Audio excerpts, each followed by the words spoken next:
All right. So I'm gonna get this thing going. What's up? Shabbat Shalom.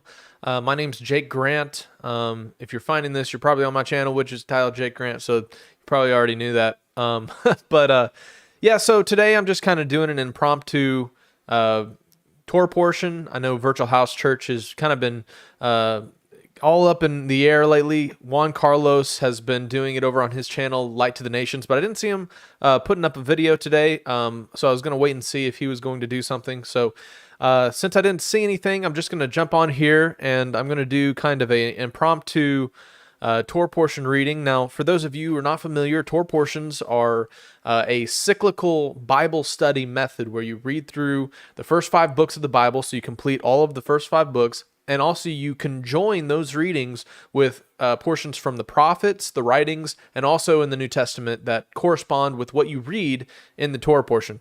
So I'm excited to, get back on here. It's been a few weeks. Sierra and I have attended several events during the past 2 weekends. We had a funeral we went to. We had a wedding we went to. We were traveling a little bit. And then, of course, the Take on the World conference was about 3 weekends ago. And we were there, and we did a live Virtual House Church. But now we're here, just kind of got settled back at home. And I wanted to jump on here. And what I'm going to do today, it's going to be a little different. I'm going to do a reading of the Torah portion, and also I'm going to share out a link. So anybody who's tuning in here, who's familiar with the Discord channel for the Virtual House Church, I'm going to be posting a link to StreamYard there in the Discord channel here in the next 20 minutes or so. And so if anybody wants to jump on and join and have a conversation about this Torah portion or anything else scripture related and Sabbath study worthy, I'm going to share that link. And so look out there if you would be interested in jumping on here with me, and we'll have some conversations. But before that, I'm going to just share with you guys.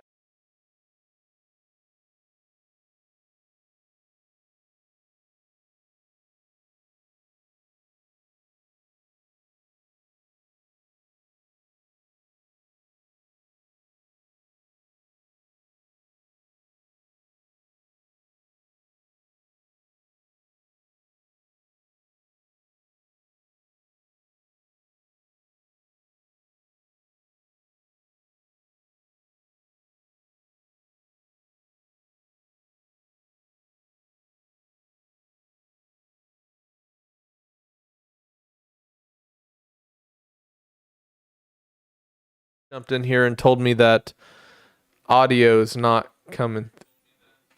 Oh wait, it's only when I swap over to my other channel. Okay. Yeah, let me figure this out real quick, guys. We'll get this sorted right away. All right, let's see here. I'm kind of running by the seat of my pants. Copy. Yeah, I'm gonna and then get my other copy. Dun, dun. Mic test. Okay, now you should be able to hear me. Testing, testing. Wife who's in the other room, can you give me a thumbs up or a thumbs down? Can they hear me? Oh boy. Sorry about that, guys. All right, sweet. All right, so back to what I was saying here. Torah portion over here on Virtual House Church website is Tetze. We're going to be doing Deuteronomy 21, 10 through 25. Prophets is going to involve Isaiah. Then we have some portions in Matthew, Mark, and Luke. And of course, we always like to play the Parsha in 60 seconds. So I'm going to play this before we start reading through some of the Torah portion. And what I was saying, I don't know if you guys caught that, but I'm going to share a link to a StreamYard account over on the Discord channel for Virtual House Church. And I can also post it here in my chat box for those of you who are watching. And if you have a webcam, you got a mic, and would like to jump on here and have discussions, be happy to have you on. Now, I only believe about 10 people can join live. So if we have a lot of people jump on, then we'll just kind of cycle through everyone and try to be polite, give other people time to speak. And then I'm going to send that link out here in a few moments.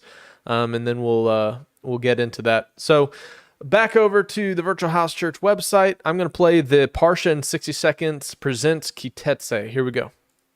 Shalom and welcome to Parsha in 60 seconds. Today's portion is from Deuteronomy 21:10, 25, 19. It is called Tetze, which means when you go. If an Israelite wanted to marry a captive woman, he must give her a makeover and mourn for his dead future in-laws for a month. An absolutely defiant son would be stoned. Cross-dressing was forbidden. Plowing with an ox and a donkey together was forbidden. Moses instructed that one was to make tassels called tzitzi. To marry a woman and then falsely accuse her of not being a virgin would result in the false accuser's flogging. If the woman was not a virgin, she would be stoned. If a man lies with an unclaimed virgin, he is required to marry her. Marrying your father's former wife was forbidden. If a man discharges during the night, he must leave the camp for a day and bathe. A man can relieve himself outside the camp and would bury his discharge with a spike. Prostitution was illegal. Charging interest to a loan on one's kin was not cool, but charging a foreigner was okay. Kidnapping an Israelite was punishable by death. Debts could not be collected forcibly. Fallen crops from the harvest were to be left for the needy. When flogged, no more than 40 lashes were allowed. If your brother died with no son, you are required to marry his wife and give her a son. If the wife of one seizes another man's during a fight, then her hand was to be cut off. The Israelites were to remember the ambush of the Amalekites and declare that Amalek's memory be blotted out from under heaven. And that is Tetze in 60 seconds. Okay. A couple really, kind of eye-raising commandments in this Torah portion. Very interesting discussion. Of course, people might wonder, why would we be reading through these commandments? Hey, it's just the 10 commandments, or it's just the moral law of Christ that we should be applying to our life. But what we've come to realize in stepping away from the mainstream doctrine of dispensationalism is that these commandments, the Torah, actually expound on the 10 commandments. They help us realize how to love God, the first 4 commandments, and how to love our neighbor. And so whenever you read through the rest of Deuteronomy, for example, which is the second giving of the law, or kind of like a summation of all the commandments that you also see there in Exodus and Leviticus and Numbers, you find that these are simply more practical, empirical ways to love your neighbor, or to love Yah in the way that he commands us to. And so let me see here. There's some other interesting resources. We got a couple old broadcasts back when we were doing Virtual House Church on 90C TV. Did a Torah portion 2020. And then we got some interesting resources here. Just want to see what Rob's kind of got on his website. All right. Oh, yeah. So, a very interesting portion here that really does tie to some very fascinating study is Deuteronomy 24, 1-4, which says, "Suppose a man enters into a marriage with a woman, but she does not please him because he finds himself objectionable about her. So he writes her a certificate of divorce, puts it in her hand, sends her out of his house.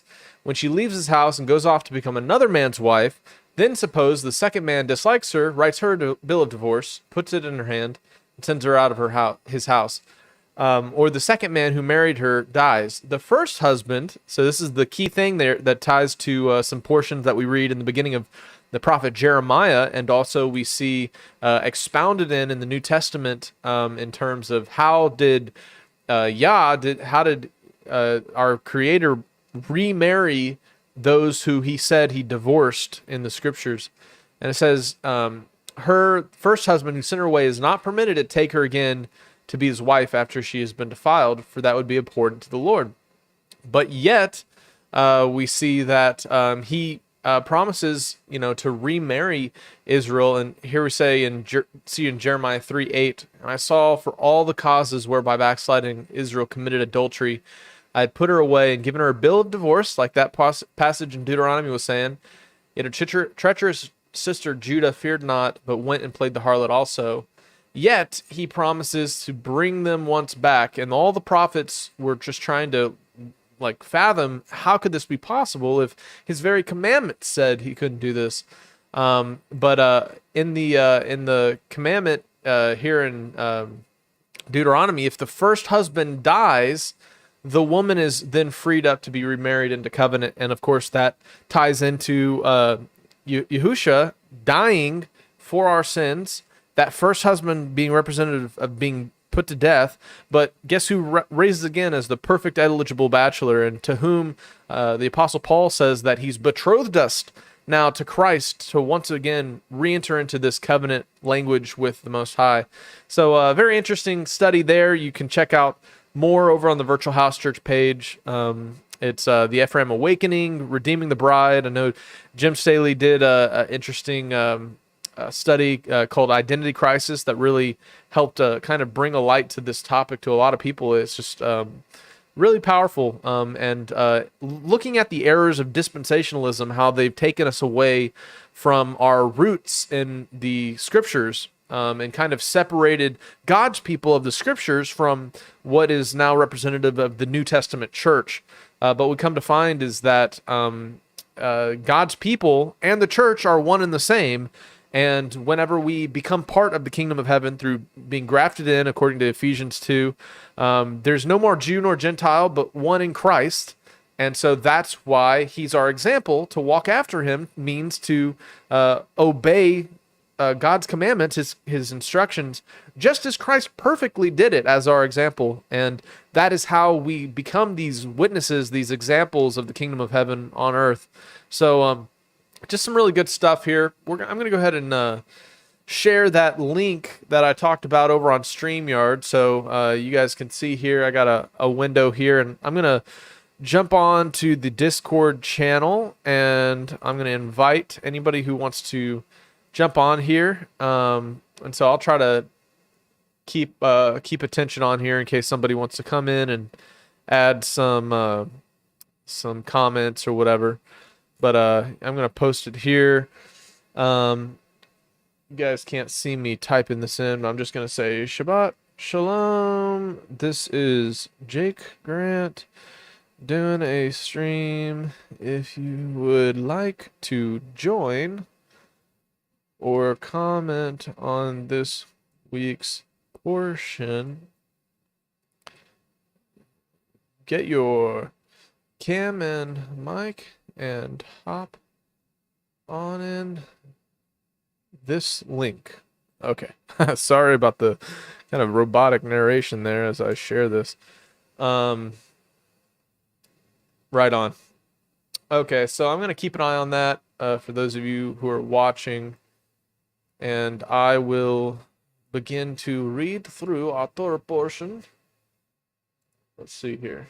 Stretch this out so you guys can read along with me.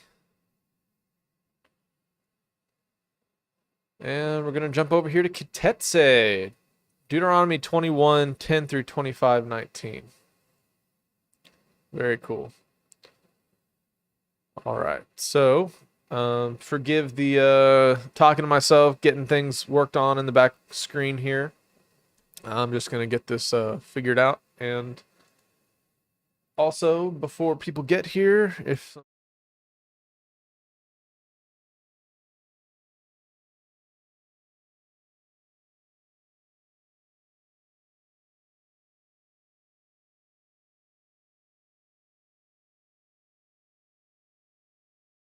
let's jump over here and start to read through our Torah portion, Deuteronomy 21, 10 through 25, 19.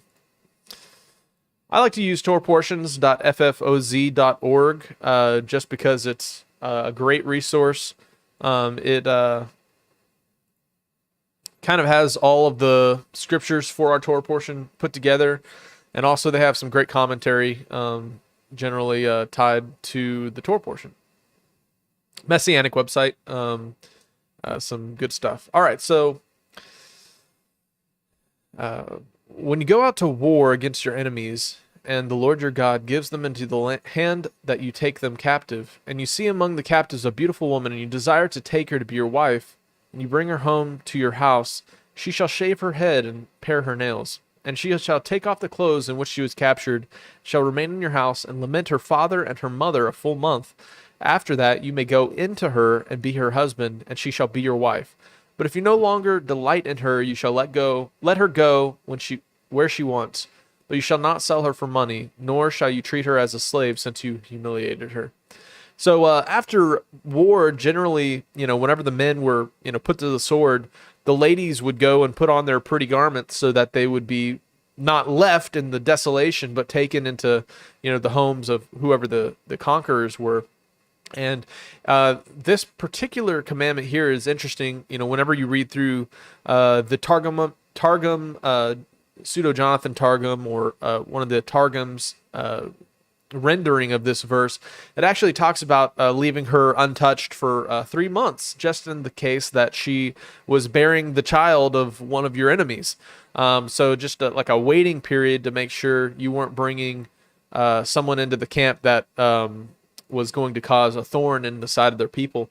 But also it kind of makes sense that this commandment to wait and to give a month makes sense, in terms of, whenever they went into war, sometimes they would have those kind of strong, passionate, lustful desires or whatever. And this is, in a way, a protection against, vile things like, rape and different things like that in these times where they were going in and they were about to conquer the Holy Land, and they were going to be conquering quite a few different nations and people groups, and of course, that waiting period helps see if that woman prettied herself up, and if the man did not actually, if I guess what I'm getting at is if she dolled herself up and hid who she truly was, under all the makeup and clothes and stuff,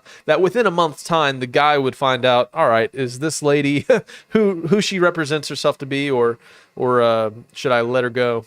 And just a interesting thing there, when we read through this, it's just a way that Yah was protecting his people as they were conquering the nations in the Holy Land. All right, so inheritance of rights of the firstborn. If a man has 2 wives, the one loved and the other unloved, and both the loved and the unloved have borne him children, if the firstborn son belong to the unloved, then on the day when he assigns his possessions as an inheritance to his sons, he may not treat the son of the loved as the firstborn in preference to the son of the unloved, who is the firstborn, but he shall acknowledge the firstborn, the son of the unloved, by giving him a double portion of all that he has, for he is the first fruits of his strength, and right of the firstborn is his. This of course is important, not to share partiality in the divvying up of inheritance. Inheritance is an extremely important concept that we find in the scriptures. It's the heritage, it's the passing of possessions down from the father to the son. And it's often something that's kind of lost on today's world. The premise of passing down to the firstborn, for example. Now that I think it, I'm going to jump over here and share the link. Hey, anyone? Or joined? Here is the link. All right, so I'm sharing this over on YouTube as well, the StreamYard link. If anybody who's concurrently watching would like to join and discuss our Torah portion. We're not going to do a long one today, just kind of trying to get through the reading and discuss any interesting points that come up. All right, so I'm going to keep going. So the commandments for a rebellious son. If a man has a stubborn and rebellious son who will not obey the voice of his father or the voice of his mother, and though they discipline him, will not listen to him, then his father and his mother shall take hold of him and bring him out to the elders of the city and the gate and the place where he lives. And they shall say to the elders of his city, this our son is stubborn and rebellious, and he will not obey our voice. He is a glutton and a drunkard. Then all the men of the city shall stone him to death with stones. So you shall purge out the evil from your midst, and all Israel shall fear. Of course, most people who comment on this believe this is talking about sons and, that have grown into old age. They're men now, and they're continuing on in their sin, their gluttony. Very, very interesting. This is a way to kind of scare people out of their slothful states. I believe in the Targumic texts, if he repents, if he starts to, mourn over his sins, then you're to spare him. So there's also, of course, a provision for mercy in this commandment. But so looks like we are joined by Felix over on the StreamYard link. So let me hops Felix in here and say hey. Make sure.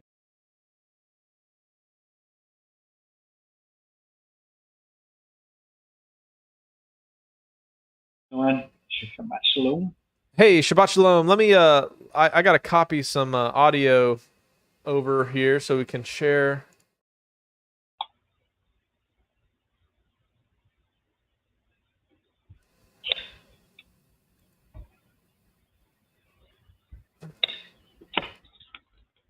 Let's see here. All right. Hey Felix, can you hear me all right? Am I coming through? Yes, I can hear you. Okay, awesome. Hey, thanks for joining me. I know I'm doing kind of an impromptu Torah portion study here, but glad to have you join and just kind of reading through the scriptures and making any comments. And let me see here. I'm gonna get my my screen.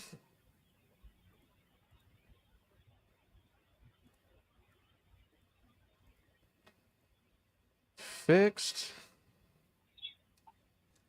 So, how you doing, Felix? Shabbat Shalom. Pretty good. How are y'all? Pretty good, pretty good. Now I know Rob's still dealing with his sickness in the hospital. But hopefully he'll be up and out of there sooner than later. Yeah. There's a lot of that going around at where I work. Oh yeah. Yeah, it's so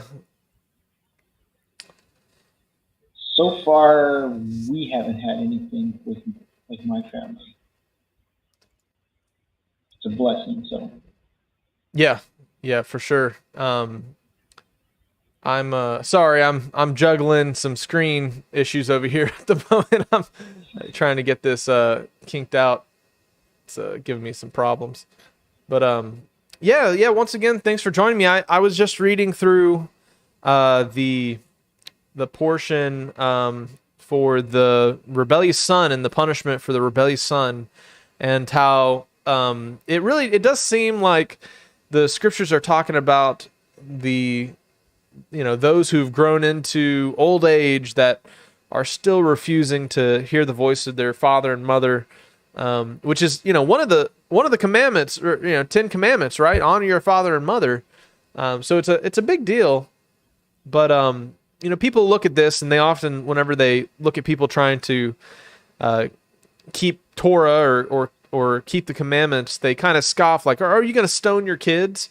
But in these commandments, it really does seem to paint as somebody that's gone so far into rebellion, they're too far gone, and to keep the evil from the midst, that they were to have this really cut and dry perspective of putting sin out of their camp. But whenever I read through the Targumic text version of this, there's a provision in there for, hey, if they repent, if they mourn over their sin, you're to have mercy on them. So it's a little bit more, there's a little bit more information there in the other rendering of this. But people often look at some of these commandments and they're like, oh wow, this is so extreme.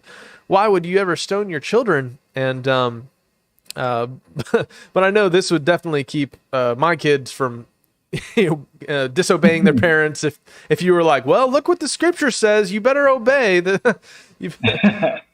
Yes, I did read that, but I guess without the Targum, you would go back to the actual sacrifice on the cross. And since we're supposed to forgive everyone, so to speak, and if we don't have that forgiveness, we don't have the forgiveness of God or Christ.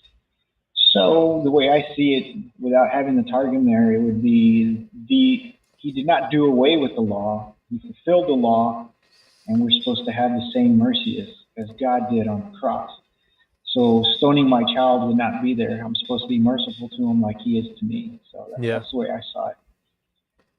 And as far as the laying with the virgins, when is promised, the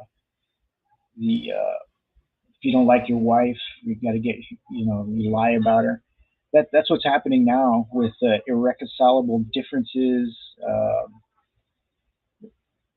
kids having sex with each other, and before being married. I mean, I'm certainly guilty of that in my younger life as well. So if I didn't repent of that, it just I'd still be in that sin. So those are my takes today on what I was reading today. Yeah, it's definitely. I think Yah tells us he desires mercy, and that's one of the important qualities that the Messiah showed us, is that even when they brought the woman who was caught in adultery, in the New Testament text, that he doesn't end by just being merciful. Of course, he says, "Go and sin no more," but there's always that space for mercy to be shared for anybody who's breaking the commandments, that, hey, if you repent of your sins, then there's still the chance for life and for redemption. And so Amen. Yeah, that is true. Yes. Going into the next little verses here, it says, if a man has committed a crime punishable by death, and he is put to death, and you hang him on a tree, his body shall not remain all night on the tree, but you shall bury him on the same day, for a hanged man is cursed by God. You shall not defile your land that the Lord your God is giving you for an inheritance. And I find it interesting that, we see this kind of enacted whenever the crucifixion happened, is that our Messiah, Joseph of Arimathea, came and he took him off of the cross so that he wasn't that hanged man cursed by God, left overnight, as the Romans were known to have done whenever they put people to death. They used them as examples. They left them up. But the Messiah, in a way, even as he died and was hanging on the cross, Joseph of Arimathea came and they took him off of the cross. So you can kind of see these scriptures being, at least, pertaining to the crucifixion, were being kept. Oh, yeah. Very interesting. Yes. Yeah. Hey, if you have any comments, just jump in there. I'm just kind of be jumping around here as we go. It's just it's good to get on here and be able to do some discussion and read through the Torah portion. I know Virtual House Church has been kind of up in the air recently. I know Juan Carlos has been doing it over on his channel, so very grateful to Juan, keeping things afloat while I've been traveling and while Rob's been sick. But let's see here what's next. So various laws. This one's interesting. I'll share a story after I read through it. My wife actually pointed out a way to keep this commandment a few months back from me that I wasn't wanting to do something, and then I ended up seeing, that's actually keeping God's commandments to do something. But it says in chapter 22, you shall not see your brother's ox or his sheep going astray and ignore them. You shall take them back to your brother, and if he does not live near you and you do not know who he is, he shall bring it home to your house, and it shall stay with you until your brother seeks it, and then you shall restore it to him. And you shall do the same with his donkey or with his garment or with any lost thing of your brother's which he loses and you find. You may not ignore it. You shall not see your brother's donkey or his ox fallen down by the way and ignore them. You shall help him lift them up again. And this ties into some scriptures that we see. Yeshua, he says, if you see an oxen fallen in a ditch on the Sabbath day, don't you get it out of the ditch? And so that's kind of what he's referring to here in this verse, in verse 4. But I want to share a story. We were living in a camper lot in Missouri. I went out there to do some work, and we had a neighbor whose dog constantly was being let out and always was running away from the owner. And the owner was kind of an older gentleman who he basically had to chase this dog around. And every time I saw the dog, I was like, oh man, I don't want to get outside. I don't want to go have to chase this dog around. But then my wife reminded me, that is part of keeping the commandments. That's part of loving your neighbor, is to go and to help somebody who's in need, to go and help your neighbor. And I was like, yeah, well, I guess so. And so I ended up going. I helped get on my neighbor's dog probably 3 or 4 times while we were living in this park. And it actually was really interesting. What it did is, because I took the time, I took the effort to go and help this guy who's older gentleman, kind of, running after his dog. We had like a really great relationship with this guy who we wouldn't have otherwise known very well at all. But because this commandment is one of the ways that we love our neighbor, by practically applying it to my life, I realized that it's a way that you build trust, that you build a relationship, and you show mercy and love to people that otherwise you probably wouldn't interact with. So that's why commandments like, you shall not leave your brother's ox or sheep going astray and ignore them. And now in my case, it was a dog, but same principle is, these commandments help us understand how to do the 2 greatest commandments, how to love your neighbor and how to love Yah with all your heart, mind, and soul. And it's when people say, oh, well, these Old Testament commandments are done away with, we don't have to pay attention to them. We just keep the 9 out of 10 commandments or whatever. They don't realize that things like this are moral also. These are important, and they're an empirical way for us to start applying the love of God in our life. So going on here, it says, verse 5, a woman shall not wear a man's garment, nor shall a man put on a woman's cloak, for whosoever does these things is an abomination to the Lord your God. And, this is a serious topic in today's world with the transgendered movement. And, if it was an abomination to Yah just to cross-dress, taking it to the far extreme of gender identity, gender confusion through, whatever psychological, excuse you might have, with the 50,000 supposed genders that are being preached in colleges and schools now, it's a complete inverse of what the Most High would want. It makes me wonder why it's such a significant thing, that he wants us to differentiate between a man and a woman visually. So, of course, in today's world, sometimes it's hard because culturally there's different examples of a man's garment and a woman's garment throughout the world. Like in the Middle East, they're all wearing skirts, right? But that's still considered a man's garment. And in today's world, for example, my wife, she likes to wear dresses, and I really do like it. I prefer, that feminine, look, but it's kind of the mixing and the confusion, I think, that causes an issue, because once you have a culture where men are beautifying themselves as women, then that leads you to a transgression of some other commandments later down in this Torah portion regarding sodomy. And whenever there's a confusing and a mixing of the outward appearance, no wonder you have people who are being attracted to the same sex, which is, of course, talked against in the scriptures as well. And so this is just kind of maybe the precursor of, hey, this is going to lead to another sin that Yah kind of says is an abomination.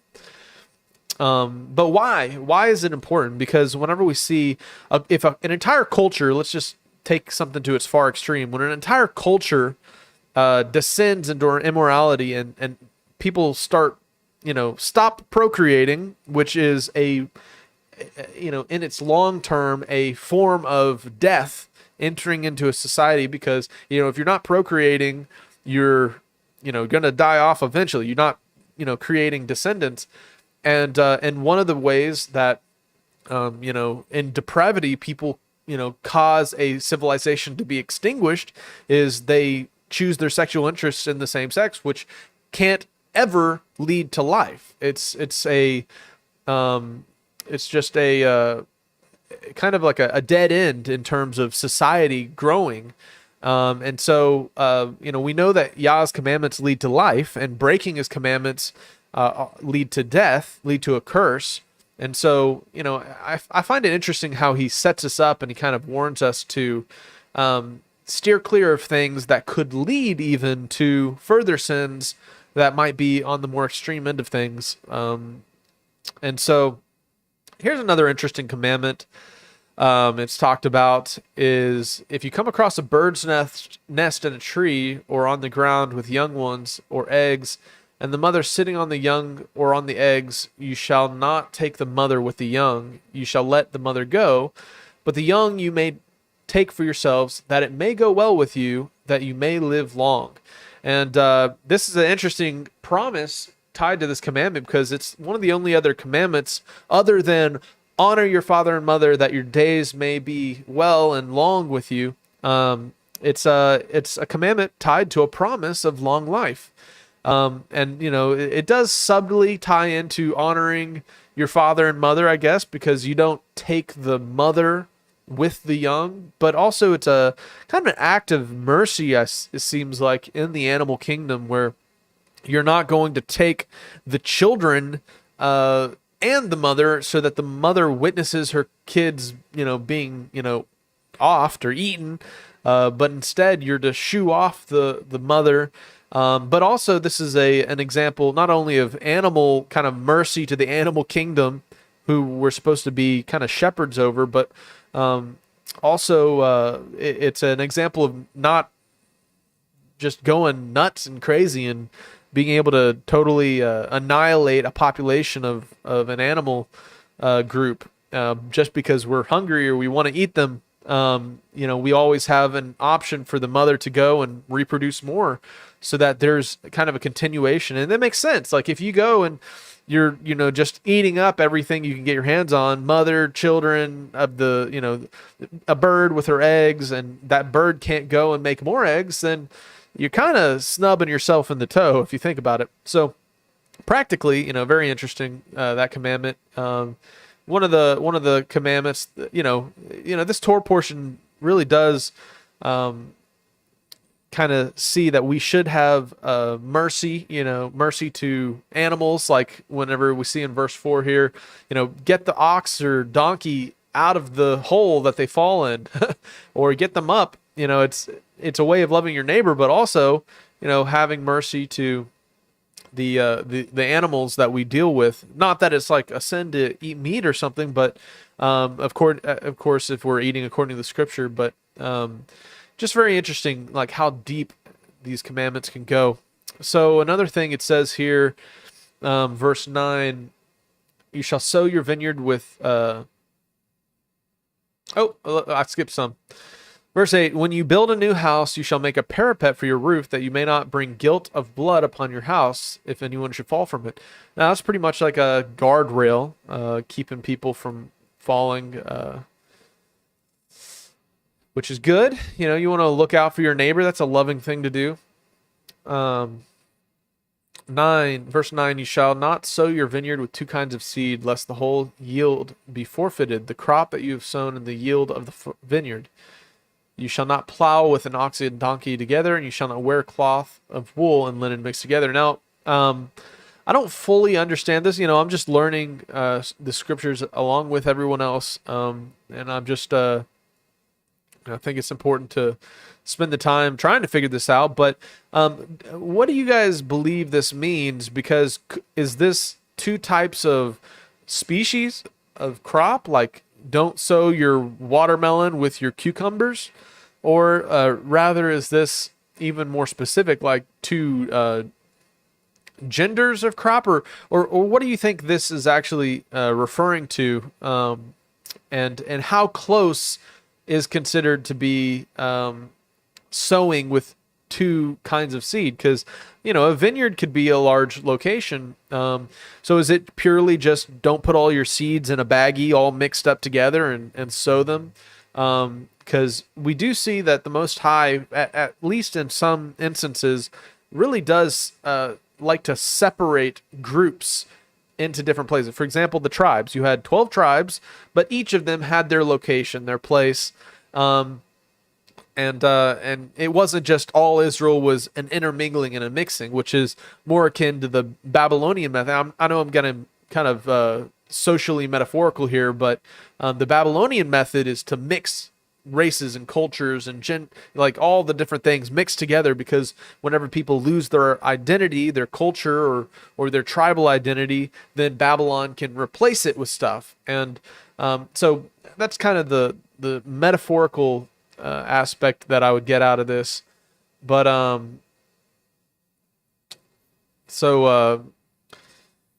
says, you shall not wear cloth of wool and linen mixed together. There's some interesting research there with how certain frequencies attributed to linen and wool cancel each other out, which is, scientifically is just fascinating to know that the Most High was giving this type of information to his people thousands of years ago, before any type of scientific, experimentation and instrumentation to measure this type of stuff existed. So that in itself is very interesting, but also, kind of the message of don't mix various aspects of teaching together, perhaps, or types of belief. Don't be yoked with unbelievers is the New Testament concept.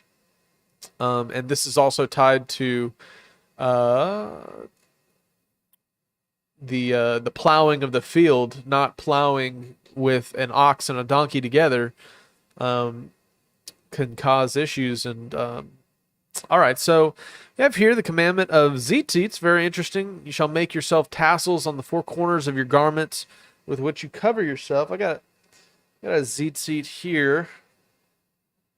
It's pretty much just a representative of the remembering the commandments, which is always good. We want to remind ourselves to walk humbly before God. It's the original WWJD bracelet, which is pretty cool. The idea is that it has a thread of blue. The specific commandment is to have a thread of blue going through the tzitzit, and it's a remembrance of the commandments, which when you do a little bit of research, you'll find that the tablets of the Ten Commandments that Moses brought down off the mountain were sapphire stones. They weren't those traditional gray kind of rock-looking concrete tablets that we have in front of courthouses. Instead, some of the lore around is that they were actually made of sapphire. And so, for one, that's a representative of the blue strand that goes through it. But also, you have blue, or techelet, which was the color, is a color of royalty. It's a color of kind of the rich people, the royal people. And so whenever foreigners would come into the nation of Israel and they see all these people wandering around with these colors of royalty strings hanging off of their garments, they'd be like, what kind of nation is this that they're all wearing royal colors? And then, of course, we go to those scriptures that talk about how Israel was to be a kingdom of kings and priests, a nation of kings and priests for the whole world, to learn the commandments and the ways of the Most High, to be a light to the nations.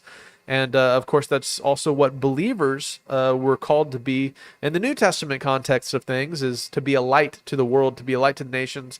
And the way that you're a light, the way that you're a emissary or representative, is you make the color, the reminder of keeping the commandments, your walk, your lifestyle, so that when people look at you, you're loving Yah with all your heart, mind, and soul, and you're loving your neighbor as yourself by enacting some of these very commandments we're reading through, which show us how to love our neighbor and how to love the Most High. And then you become this kind of light that draws people that are in darkness, that are in their own issues, that the curse of sin that's brought upon them. And they go and they're like, why are you different? Why are you blessed? Why are you unafraid of the current world that we live in? And what answer you give them as a believer in today's world is that I'm following after my example, Yahushua HaMashiach, Jesus Christ. For all intents and purposes, you are becoming his emissary by walking as he walked. And the way you walk as he walked is by keeping his commandments. One of those is wearing tassels on your garments. Very interesting. So, we got some laws here for sexual immorality. If any man takes a wife and goes into her, and she hates her and accuses her of misconduct and brings a bad name upon her, I took this woman, and when I came near her, I didn't find her in her evidence of virginity. Then the father of the young woman and her mother shall take and bring out the evidence of her virginity to the elders of the city gate. And the father of the young woman shall say to the elders, I gave my daughter to this man to marry, and he hates her. And behold, he has accused her of misconduct, saying, I didn't find your daughter's evidence of virginity, and yet this is the evidence of my daughter's virginity. And they shall spread the cloak before the elders of the city, and the elders of the city shall take the man and whip him, and they shall fine him 100 shekels of silver, and give them to the father of the young woman, because she's brought a bad name on the Virgin of Israel. Virginity was actually a really big deal. Today's world, since the sexual revolution, of course, in the 1960s, 70s, they've totally thrown caution to the wind in terms of sexual purity and keeping sex within the marriage bed, and it's just interesting that this was a very important thing all the way up until the 20th century. It was always, those who were kind of outcast from their homes, and those who were really kind of rejected from their society and culture, that were kind of engaging in some of these practices outside of kind of the condoned,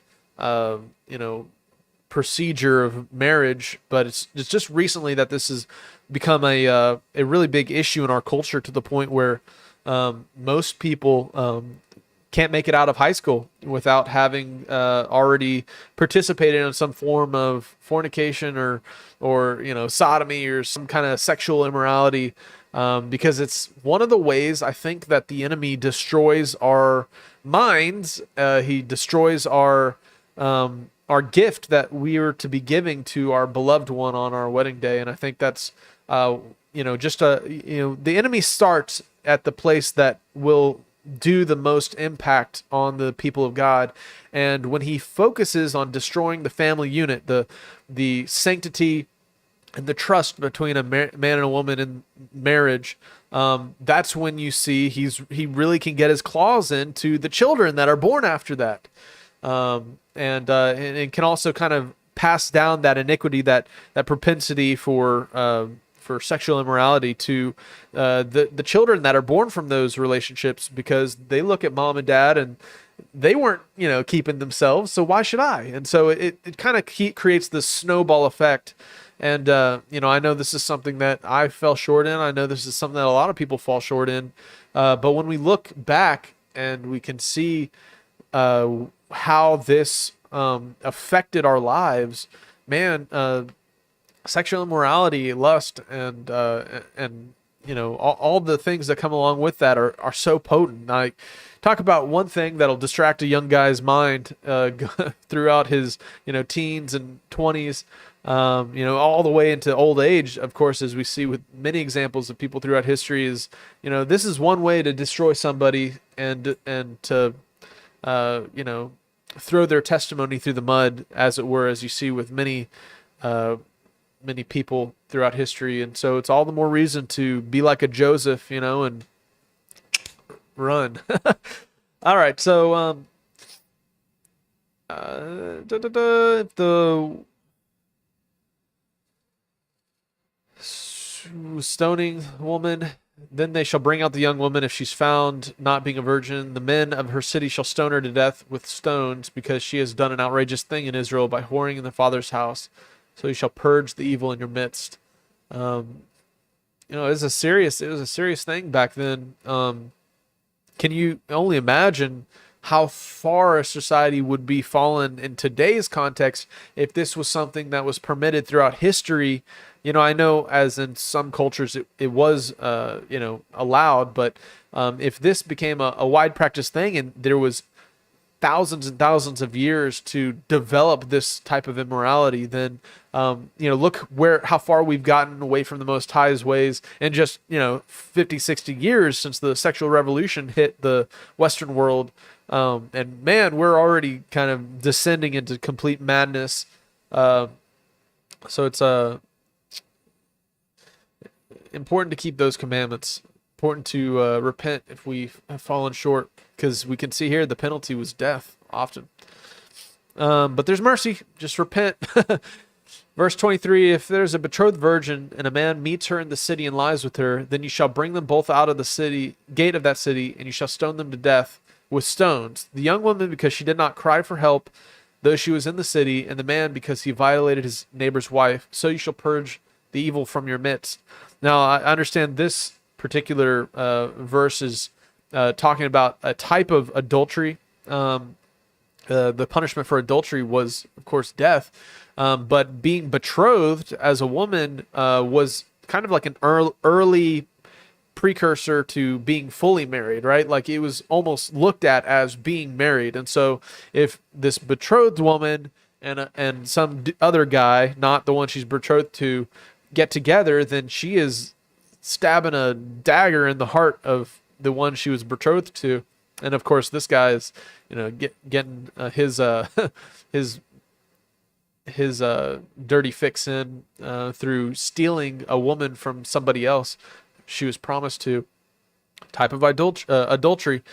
But then again, next context, if in the open country a man meets a young woman who is betrothed and the man seizes her and lies with her, then only the man who lay with her shall die. This is in the context of rape, because the woman has not done anything wrong. She cried out. But you shall do nothing to the young woman, for she committed no offense punishable by death.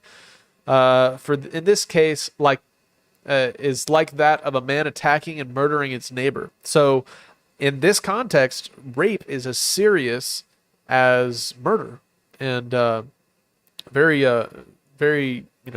heavy topic there, because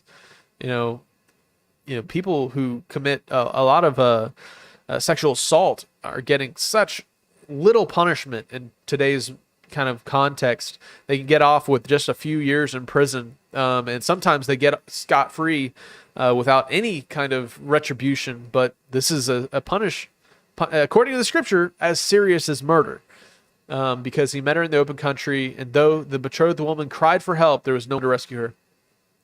Now, this is in the context of basically just general, you have a girl who's not betrothed to a guy, and you have a guy who likes her, and they get together, kind of like modern fornication in today's world, sex outside of marriage. In the context of these scriptures, if a man meets a virgin who is not betrothed, seizes her and lies with her, and they are found, then the man who lay with her shall give to the father of the young woman 50 shekels of silver, and she shall be his wife. So if you're sleeping around right now and you get with your girlfriend or whatever, in this context, she's your wife. She should become your wife. Get married. If you're doing that, then you're in the physical sense, you're married already. And so it's not like a sin punishable by death, the sin of fornication or getting together outside of marriage, but it really is explicit. That woman you're with, that person you're sleeping with, you're married in the physical sense, and so you need to be also married in the covenantal sense, because that's a protection for the women in our society, to not steal from them or not take from them their virtue, but to preserve it within your relationship and to guard it with covenants around the things that you're doing in secret. Pronounced to the world as, I'm going to take this woman under my shelter, and I'm going to protect her, and she's going to be mine.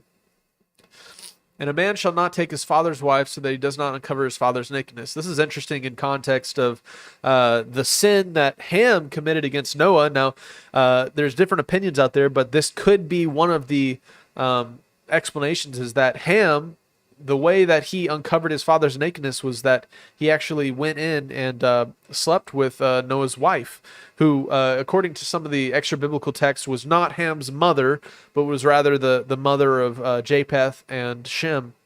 But just an interesting thing there. It could have been just he came into the tent and his father was laid out, or it could be this example of his father's nakedness, which was taking his father's wife.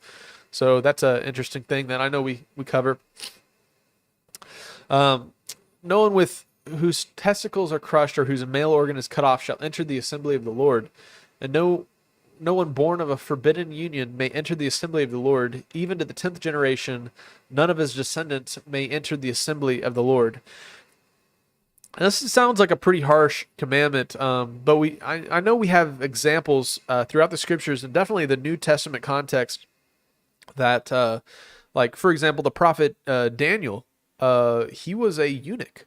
And so he was in the assembly of the Lord. And I wonder if some of the context of this can be expounded if you actually read through the Hebrew of how it's tied to, having your generations to be able to present them before the Most High. And if you don't have, the bodily function to be able to procreate, then you're not going to have descendants to pass down and to have them stand before Yah in a long-term sense. And definitely heritage and family is a very central integral part.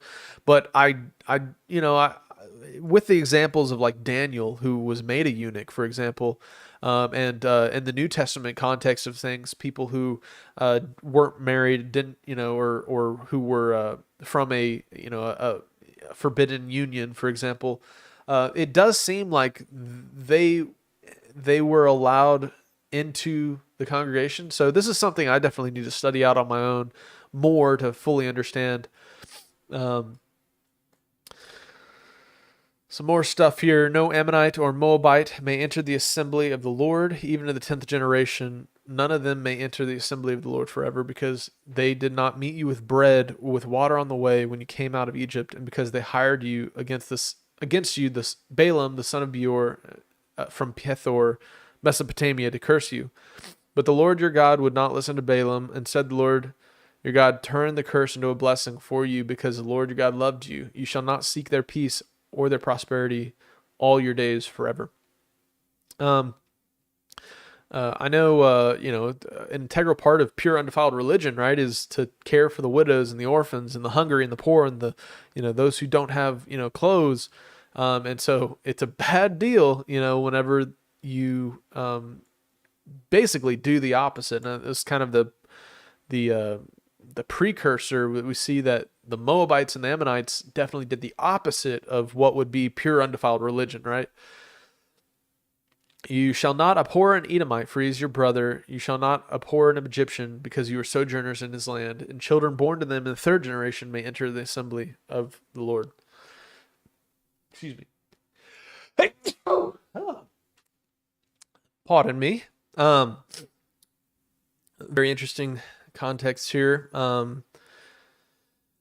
We know that there was a large amount of the strangers that sojourned and left Egypt whenever the children of Israel left as well. And this is a great example of the Gentile nations that would be able to be grafted in and become fellow heirs with the children of Israel in the New Testament context, like that's discussed in Ephesians chapter 2. And so it's important to not be those foreign branches that are grafted in, and to boast over the natural branches, because all the time you have in the scripture these characters, Egyptians, Edomites, they come as sojourners into the nation of Israel, and then they are allowed to become part of the nation as they align their heart with the Most High and keep His commandments. So when you're encamped against your enemies, then you shall keep yourself from every evil thing. If any man among you becomes unclean because of a nocturnal mission, he shall go outside of the camp. He shall not come inside the camp. But when evening comes, he shall bathe himself in water. As the sun sets, he may come inside the camp. You shall have a place outside the camp, and you shall go out to it, and you shall have trowels with your tools, and when you sit down outside, you shall dig a hole with it, and turn back and cover up your excrement, because the Lord your God walks in the midst of your camp to deliver you and to give you up to your enemies before you. Therefore your camp must be holy, so that he may not see any indecent thing among you and turn away from you. So, just keep things clean. Don't leave your leavings around the camp. I don't know, this is troublesome for people in places like, slums and in various countries, third world countries. But we see that a lot of diseases and issues in terms of health arise from not following some of these commandments. But it's also tied to holiness, as we can see, to keep the camp holy. You don't want it stinking up to high heaven. That's why I think incense and beautiful smelling perfumes were such an important aspect of the tabernacle worship procession. It was all about this aroma, this environment that was beautiful and smelled good. And all right, miscellaneous laws. You shall give up a master to his master, a slave who has escaped from his master to you. He shall dwell with you in the midst, in the place that he shall choose within one of your towns, wherever it suits him. You shall not wrong him. And the Targums, it discusses how this is a guy escaping a heathen master, somebody who's an idol worshiper, and that the slave is simply trying to become a worshiper of the Most High, Yah, and he wants to no longer participate in idolatry. So it's kind of like an act of mercy, which he's escaping slavery to escape idolatry as well. None of the daughters of Israel shall be a cult prostitute. That's pretty common sense. And none of the sons of Israel shall be a cult prostitute. You shall not bring the fee of a prostitute or the wages of a dog into the house of the Lord your God in payment for any vow. For both of these are an abomination to the Lord your God. It was one of the things in the Acts 15 context to abstain from fornication and the temple prostitution process. Blood sacrifice to food sacrifice to idols, temple fornication were the way that the heathens worshiped their gods, and so you can see this all going back to some of these commandments here, to not be involved with those things. You shall not charge interest on loans to your brother, interest on money, interest on food, interest on anything that is lent for lent for interest. You may charge a foreigner interest, but you may not charge your brother interest, that the Lord your God may bless you in all that you undertake in the land you are entering to take possession of it. Now, this comes down to our current financial system, which is a debt-based economy, which you can see kind of where that's going as debt and just the monetary system is really based on I'm forgetting the term for it. Usury. Usury is really a contrary thing, because it's used to get one up on whoever's participating underneath the usurer. You're getting an interest out on them, and it makes it hard for people to function and be able to establish themselves in a culture, in a place. Now it says, you can charge a foreigner interest, but not your brother interest, because it's not very loving to become the debt collector for the person that you're supposed to be caring for and serving and loving. So usury, bad thing. All right. So if you make a vow to Yah your God, you shall not delay fulfilling it, for the Lord your God will surely require it of you, and you will be guilty of sin. But if you refrain from vowing, you will not be guilty of sin. You shall be careful to do what has passed your lips, for you have voluntarily vowed to the Lord your God that you have promised with your mouth. So that's a big deal. My wife always gets me with this. To keep my word is a very important thing, and something I need to work on. Just nonchalantly saying you'll do something or do something for someone, it's becomes sin if you don't keep your word. And the word of God is a phrase we see in John chapter 1, and also in the Targum you see the word is representative of kind of the honor, the promises, the covenants of the Most High. And if we're supposed to be His representatives, then how important is it for us to keep our word? If the one we follow and say we obey is He gives His word, He is not without rebuke. He doesn't take it back. And so it's very important for us to keep it as well. And this is something I'm learning to do in just a daily sense as well. My wife's good at reminding me to keep on that one. If you go into your neighbor's vineyard, you may eat fill of grapes as you may wish, but you shall not put any in your bag. That would be stealing. If you go into your neighbor's standing grain, you may pluck the ears with your hand, but you shall not put a sickle to your neighbor's standing grain. This is what Yeshua and the apostles were doing, and the Pharisees were getting onto them, condemn them for breaking the Sabbath, but really all they were doing is just plucking the standing grain, feeding their bellies because they were hungry, and they weren't working, which would have been putting a sickle and gathering it in. It would also have been stealing, by the way, but this is where we can see that this provision also in the story of Joab, Joab and Ruth, I believe it is. This is a great example of how that whole system of providing for the poor became a thing, allowing somebody to have food to glean. If you go into, chapter 24, let's see how much more we got here. All right, last chapter.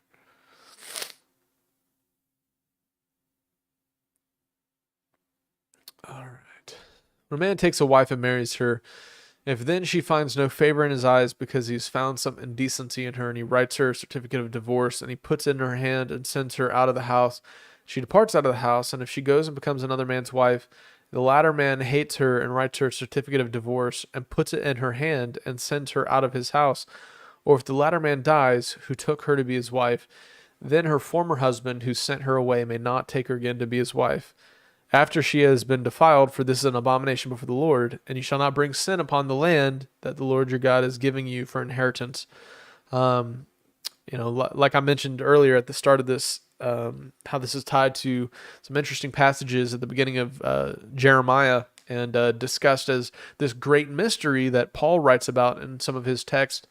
Very interesting. This is tied to the redemption of mankind. The promise to bring us back into covenant. Jeremiah 31:31, and that covenant is to write the Torah, the law, on our hearts, and it is through him, figuring, having fit into this commandment kind of a loophole that if the man dies, the former husband who sent her away dies, and then the woman is free to be remarried back into covenant with whoever she wishes, and it frees her from the law of divorce.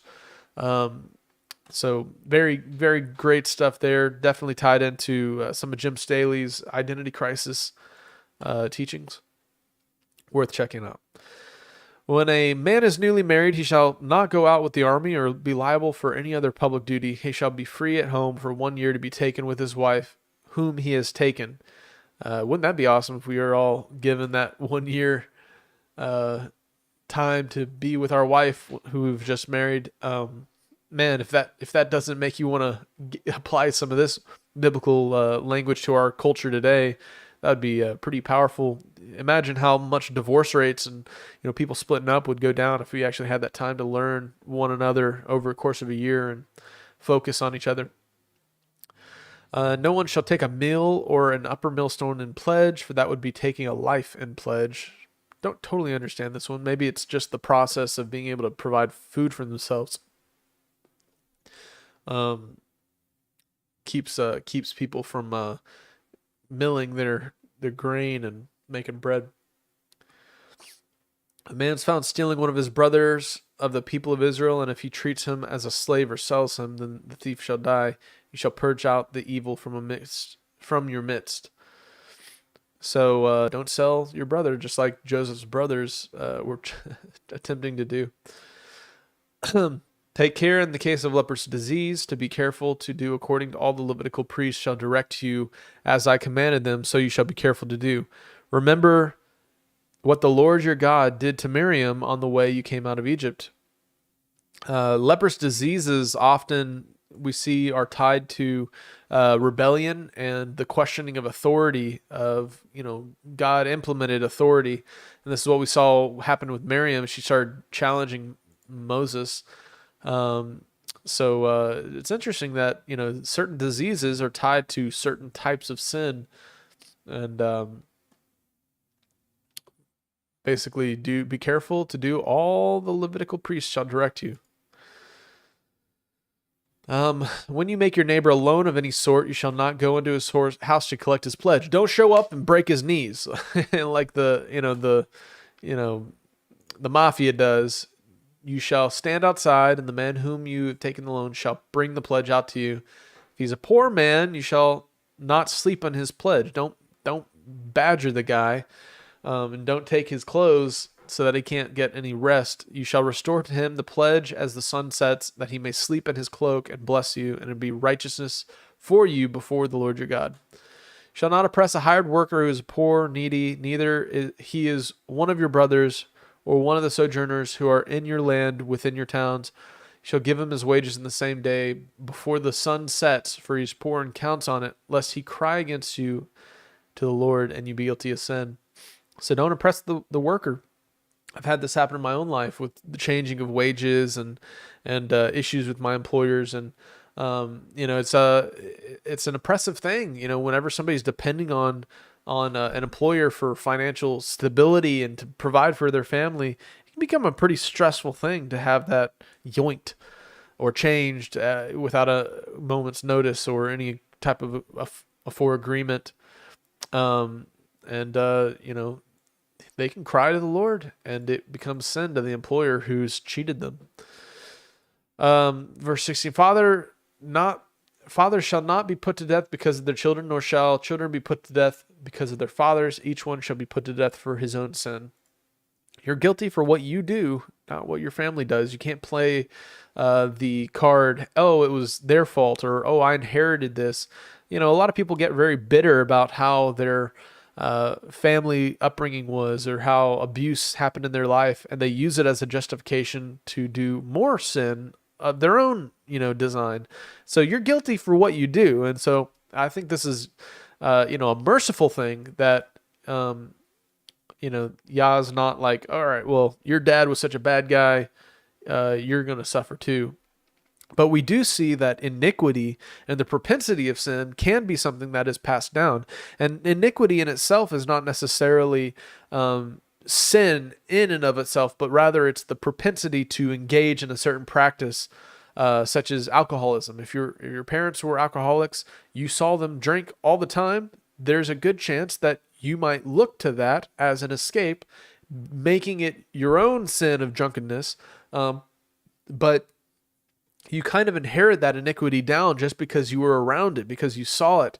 But then again, you always have the opportunity to not use something as a crutch, or not to use any kind of vice or sin to, escape your relationship with the Most High. It's always a choice. When you reap your harvest in your fields, forget the sheaf in the field. You shall not go back to get it. It shall be for the sojourner, the fatherless, and the widow, that the Lord your God may bless you in all the work of your hands. It's another form of charity, generosity for the poor among you. When you beat your olive trees, you shall not go over them again. It shall be for the sojourner, the fatherless, and the widow. When you gather the grapes of your vineyard, you shall not strip it afterwards. It shall be for the sojourner, the fatherless, and the widow. And you shall remember that you were slaves in the land of Egypt. Therefore, I command you to do this. I think it's really interesting and beautiful, the process of caring for the disprivileged in Israel. They had these systems in place that, for one, if you were, poor, or if you didn't have something, you still had to get up and go to these vineyards or go to these places and do work to get your food for the day, or food for your family that didn't have any money or whatever. But I also think it's really interesting that it was actually commanded, like, hey, if you drop some stuff, don't be so greedy that you have to go and nitpick and pick up all the things that you've left behind, because that's for the poor people. And now I wonder how this can be applied in today's sense, with our various gleanings of crops and stuff. I know people like to,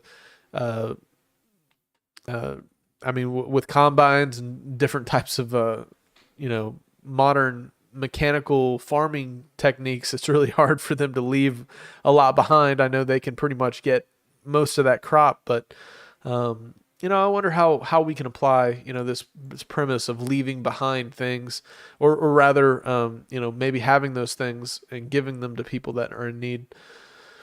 If there's a dispute between men, they come into the court, and a judge decides between them and acquitted the innocent and condemning the guilty. Then if the guilty man deserves to be beaten, the judge shall cause him to lie down and be beaten in his presence with a number of stripes in proportion to his offense.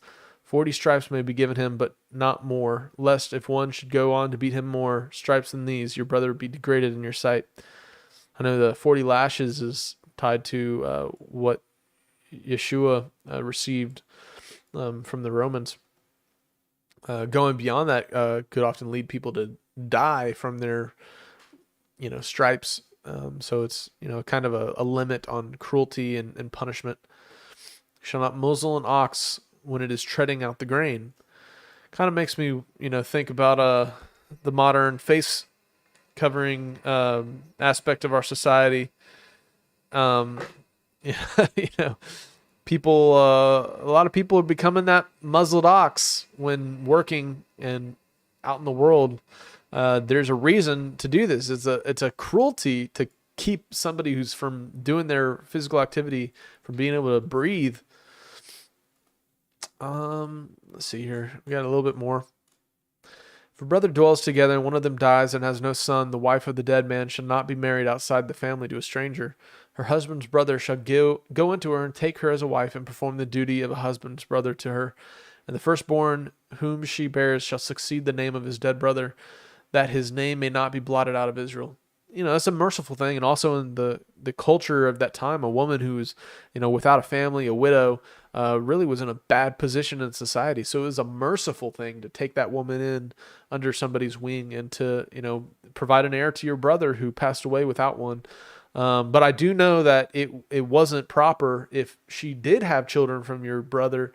It was a sin for you to take that woman who's your brother's wife, because he already has offspring.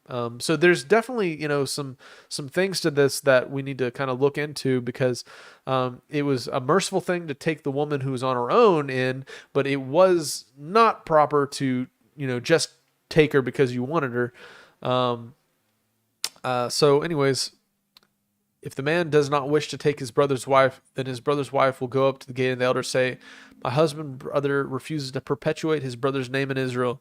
He shall not perform the duty of a husband's brother to me. Then the elders of the city shall call him and speak to him. And if he persists, saying, I do not wish to take her, then his brother's wife shall go up to him in the presence of the elders and pull off his sandal of his foot and spit in his face. She shall answer and say, so shall it be done to the man who does not build up his brother's house. And the name of his house shall be called in Israel, the house of him who has had his sandal pulled off. It's interesting.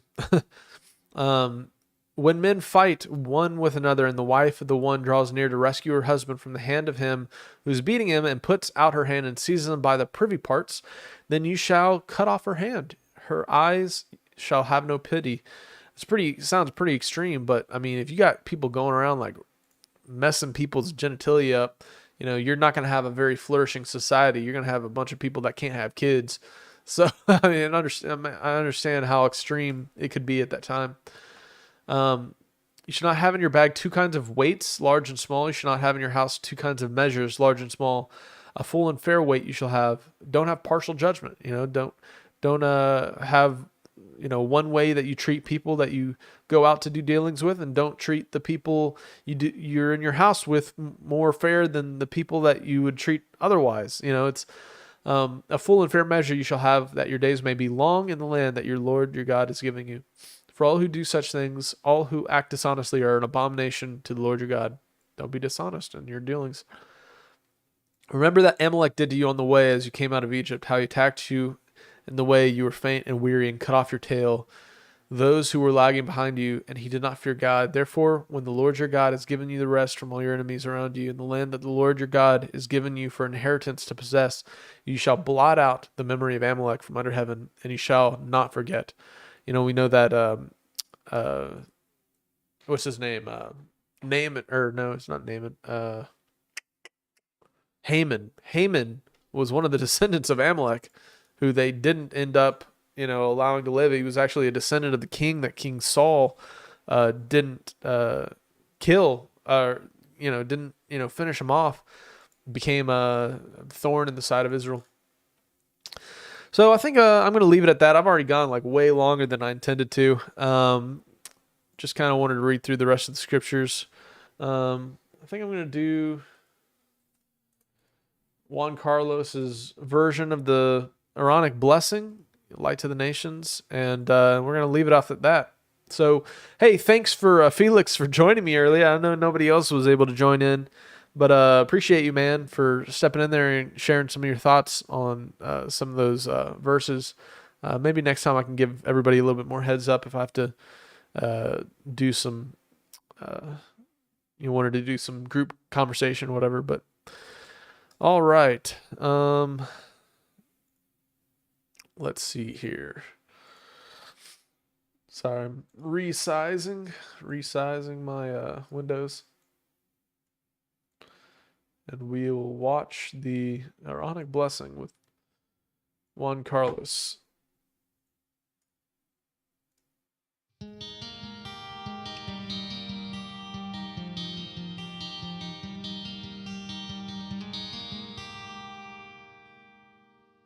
יברכך יחוה וישמרך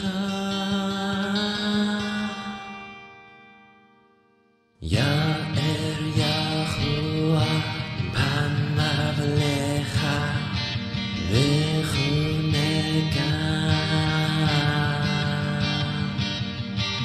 יישא יחוה פניו לך ויעשה לך שלום יישא יחוה פניו לך ויעשה לך שלום ויעשה לך שלום ויעשה לך שלום.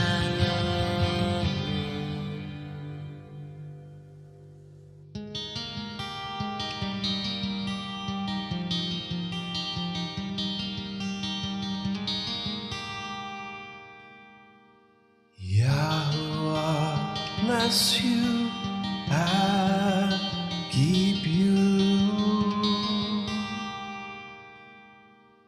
Yahweh make his face shine upon you and be gracious unto you. Yahweh lift up his countenance upon you and give you peace. Yahuwah make his face shine upon you and be gracious unto you. Yahuwah lift up his countenance upon you and give you peace.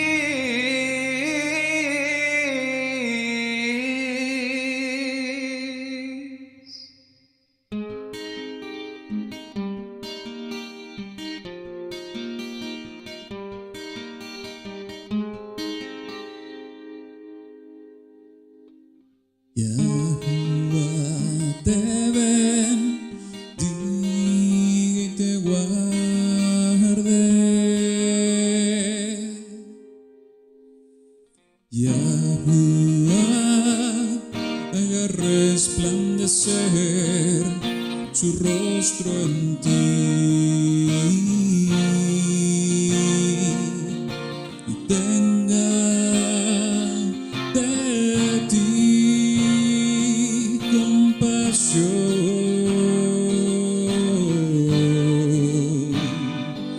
Yahuwah alce su rostro sobre ti y te dé paz.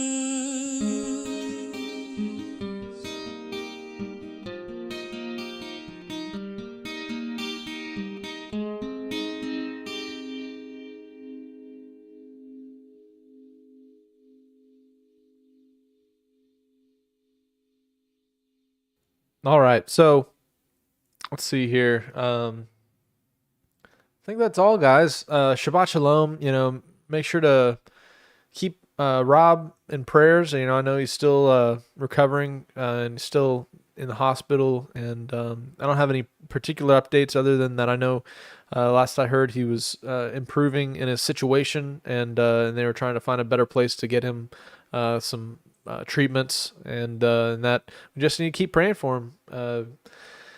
So with that, Shabbat Shalom, everyone. Thank you for tuning in. I know this is kind of impromptu and just kind of read through, but it's good to take the time and read the scriptures. And I appreciate everybody for tuning in, and catch you guys next time. Shabbat Shalom.